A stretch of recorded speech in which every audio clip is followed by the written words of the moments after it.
जब लाइफ में बहुत कुछ अच्छा चल रहा हो, सब कुछ बहुत बढ़िया चल रहा हो, तो हमें कितनी खुशी होती है, कितनी प्रसन्नता होती है। हम इससे उत्साह से भर जाते हैं, एंथुसियाज़्म से भर जाते हैं। लगता है ज़िंदगी में खुशियाँ ही खुशियाँ हैं, सब ओर से कृपा हो रही है, सब ओर से खुशियाँ मेरी तरफ आ रही हैं, प्रसन्नता आ रही है। हमें बहुत अच्छा लगता है। अच्छी जॉब है, अच्छा बिज़नेस है, मैरिड लाइफ अच्छी है, मित्र अच्छे हैं, सगे संबंधी अच्छे हैं, सब वेल विशर्स मेरे आसपास आ गए। जो चाहते हैं वो तुरंत ही प्राप्त हो जाता है, तो कोई मन में सवाल नहीं आता, बल्कि व्यक्ति तृप्त होता है। लेकिन थोड़ा सा भी कुछ बुरा हो जाता है तो फिर क्या होता है, मन में प्रश्न आते हैं कि मेरे साथ ऐसा क्यों हो गया। हमने देखा कोविड में इतने लोगों की डेथ हुई, महामारी फैली। हम न्यूज़ में रोज़ देखते थे कि ब्लैक फंगस फैल रहा है, येलो फंगस फैल रहा है, या हम अर्थक्वेक को देखते हैं, या फिर कहीं बाढ़ आई हुई है तो इतने लोग मर रहे हैं। न्यूज़ की तरह ही लगती है, ऐसा दर्द अंदर से नहीं होता, कोई सवाल नहीं आता। लगता है ऐसा तो होता ही रहता है, लोग तो मरते ही रहते हैं, महामारी आती ही रहती है, अर्थक्वेक्स आते ही रहते हैं, तो भूकंप तो आएंगे ही आएंगे। ये तो एक नेचुरल प्रक्रिया है, नेचर की प्रक्रिया है। परंतु आपके परिवार में जब कुछ ऐसा हो जाता है, तब आपको लगता है मेरे साथ ऐसा क्यों हो गया, मेरे परिवार के साथ ऐसा क्यों हो गया, मेरा प्यारा दोस्त उसके घर में ऐसा कैसे हो गया। तो मन में सवाल आने लग जाते हैं। ये सारे सवाल तब आते हैं जब थोड़ा सा धोखा मिल जाए। लगता है कि क्या भाग्य मेरा ऐसा ही था, क्या पहले से ही निर्धारित था। तो ऐसे बहुत से सवाल आते हैं।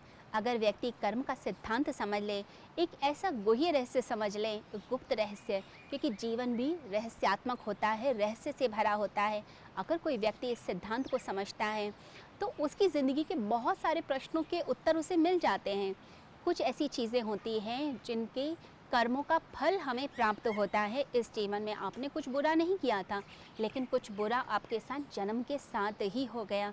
जन्म से ही जो बच्चा पैदा हुआ वह अपंग निकला, या उसकी आंखें ही नहीं थी, या उसके हार्ट में होल था, या कोई ऐसी प्रॉब्लम उसकी लाइफ में है, या शरीर में कोई ऐसी व्याधि या डिजीज़ है जो बड़ी ही रेयर है। तो लगता है इस मासूम बच्चे ने क्या बिगाड़ा था। लेकिन हम ये भूल जाते हैं कि हम जो बोते हैं इस धरती के अंदर, इस प्रकृति के अंदर, इस ब्रह्मांड के अंदर, उसका फल हमें प्राप्त होता है। अगर कोई व्यक्ति गांव में बहुत सारी ज़मीन ले ले और ठेके पर उस ज़मीन को दे दे और आम के बहुत सारे वृक्ष लगा दें, अब कुछ सालों के लिए वो भूल जाता है, वो अपने काम में बिज़ी हो गया, शहर में चला गया, नौकरी कर रहा है, भूल गया। कुछ सालों के बाद जब जाता है तो देखता है कि चारों तरफ आम ही आम, मीठे मीठे फल लगे हुए हैं। तो उसे हैरानी होती है कि अरे इतने साल पहले किया था, अब इतने मुझे फल की प्राप्ति हो रही है, मीठे फल मिल रहे हैं। तो ऐसे ही हमारी ज़िंदगी में होता है कि हम जो कर्म करते हैं पिछले जन्मों के अंदर, जो हमने अच्छे कर्म करे थे, उन कर्मों का हमें फल प्राप्त होने लग जाता है। किसी व्यक्ति ने पुण्य का बाग लगा दिया, जैसे उसने आम का बाग लगाया था, ऐसे ही इसने पुण्य का बाग लगाया।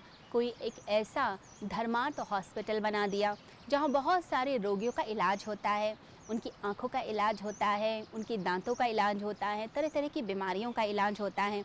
तो ये जो पुण्य का हमने बाग लगाया, ये बाग हमें फल देने लगता है। बहुत सारे लोग ऐसा करते हैं, कोई धर्मशाला बना देते हैं, कोई स्कूल बना देते हैं, गरीबों के बच्चों को पढ़ाते हैं, कोई एनजीओ जो दूसरे बच्चों की रक्षा करती है, उन्हें भोजन खिलाती है। तो तरह तरह के हम जब अच्छे काम करते हैं, प्याऊ को लगवा देना, लोगों की सेवा करना, उन्हें भोजन कराना, ये सारे जो पुण्य हैं, ये पुण्य का बाग जो है ये हमें फल देता है। और फिर अनेक जन्मों के बाद फिर वो फल जब हमें मिलता है तो हमें लगता है कि हमारा भाग्य बड़ा अच्छा है।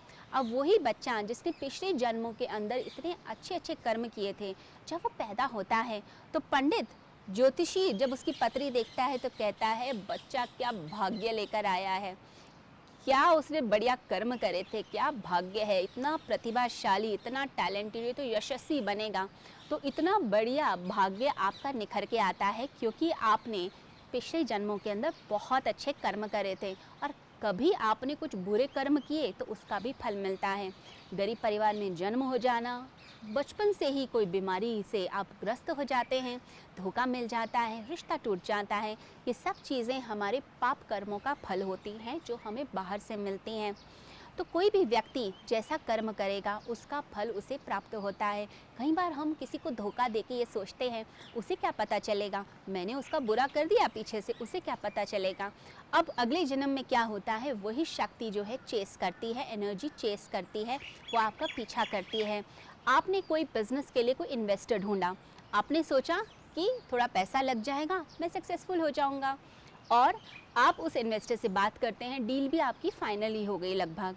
अब इन्वेस्टर के घर उसका रिश्तेदार आ जाता है, उससे पूछता है कि क्या चल रहा है आजकल, आप क्या नया सोच रहे हैं। तो वो व्यक्ति ऐसे ही मित्रता के नाते, रिश्तेदारी के नाते बता देता है कि मैं इस तरीके से कुछ काम करने जा रहा हूँ, इस व्यक्ति के साथ कोलैबोरेशन कर रहा हूँ, थोड़ा पैसा लगा रहा हूँ। अब वो रिश्तेदार भड़का कर चला गया इन्वेस्टर को कि किसके साथ पैसा लगा रहे हो, वो तो फ्लॉप आदमी है, वो तो फेल आदमी है। अब लास्ट मोमेंट पे डील आपकी कैंसिल हो गई।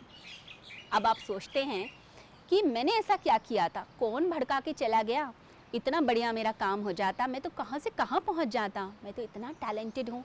तो अंदर ही अंदर फिर दुख होने लग जाता है, पीड़ा होती है, मेरे साथ ऐसा क्यों, भगवान तुमने ऐसा क्यों किया।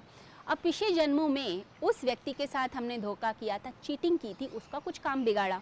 अब अनजाने ही उस व्यक्ति ने भड़का दिया, अनजाने में ही उस व्यक्ति ने अपनी तरफ से एक नेगेटिविटी प्रोड्यूस की, जिसके कारण आपका काम ही नहीं हुआ।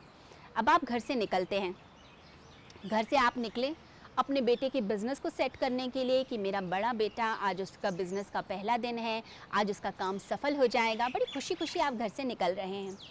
क्या होता है, रास्ते में हो गया एक्सीडेंट। अब जिस व्यक्ति से एक्सीडेंट हुआ उसे ज़्यादा चोट नहीं लगी थी, लेकिन वो आपके गले ही पड़ गया। अब वो कहता है इलाज कराओ, जो खरोच भी आई थी उसके भी पैसे दो, हॉस्पिटल लेकर जाओ। अब आप तो निकले थे फ़ायदे के लिए और हो गया नुकसान, यानी फ़ायदा नहीं हुआ, अब आपका नुकसान हो गया। अब सोचा था कुछ, हो गया कुछ, ये होता है भाग्य। एक व्यक्ति ने लंदन के अंदर अपने बच्चे के लिए एक बहुत अच्छी दुकान खोली, इतना पैसा लगाया, लेकिन कुछ टाइम के बाद देखता है कि लोगों ने ऑनलाइन शॉपिंग स्टार्ट कर दी। अब वो दुकान के अंदर लोग ज़्यादा आ ही नहीं रहे हैं, उसको प्रॉफिट ही नहीं हुआ, उसको नुकसान हो गया।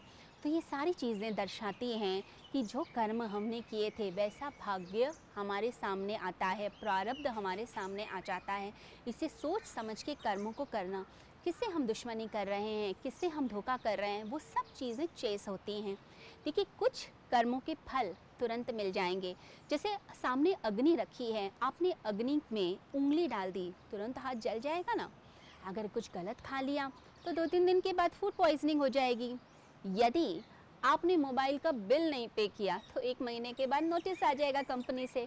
लेकिन किसी के साथ कुछ चीटिंग करी तो फल अगले जन्म में मिलता है, तो अगले जन्म तक बात चली जाती है।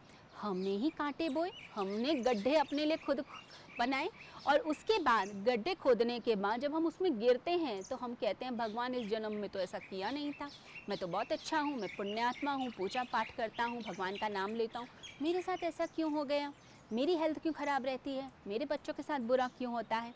तो ये मन में भावना आती है, लेकिन हमने ये सब किया हुआ है, इसी के कारण वो फल मिलता है। अब बार बार अपने आप को कोसना, क्या कर्म करे थे, क्या कर्म करे थे, क्या ये जीवन है? नहीं, मेरे साथ ऐसा क्यों, ये नहीं सोचना, अब मैं ऐसा क्या करूं कि जीवन अच्छा हो जाए। ठीक है, पिछले जन्म में कुछ गलती मेरे से हो गई थी, लेकिन इस जन्म के अंदर तो मैं कुछ अच्छा करूंगा। गरीब परिवार में जन्म ज़रूर हो गया, परंतु इसका मतलब ये नहीं कि मैं अमीर नहीं बन सकता। अब मैं कर्म करूंगा, अच्छा कर्म करूंगा, आगे बढ़ जाऊंगा। अगर क्लास में बच्चा फेल हो जाता है तो क्या आप उस बच्चे को ये कहते हैं अब तो ज़िंदगी भर तू फेल ही रहेगा? नहीं, दोबारा से पढ़ाई करो, दोबारा से एग्ज़ाम दो, तुम पास हो जाओगे। तो ज़िंदगी में अगर हम एक जगह फेल हुए, एक जगह गलती हो गई, इसका मतलब ये नहीं है कि हम आगे सफल नहीं हो सकते, हम सफल हो सकते हैं। थोड़ा सा तो कॉन्फिडेंस को संभालिए, थोड़ा आत्मविश्वास को संभालिए, सब कुछ ज़िंदगी में हो सकता है। तो ये मत सोचिए कि मेरे साथ ऐसा क्यों, ये समझिए अब मुझे क्या करना है। तो प्रेजेंट मोमेंट को कोसने के लिए, आंसू बहाने के लिए, दुखों के लिए यूज़ मत कीजिए। प्रेजेंट मोमेंट को, वर्तमान को आप सुधारने के लिए यूज़ कीजिए, ज्ञान के द्वारा, तपस्या के द्वारा और थोड़ी सी मेहनत के द्वारा। थोड़ी सी मेहनत करेंगे, थोड़ी तपस्या करेंगे, थोड़ा सा ज़िंदगी में निखार लाने की कोशिश करेंगे तो सब कुछ बदल जाता है।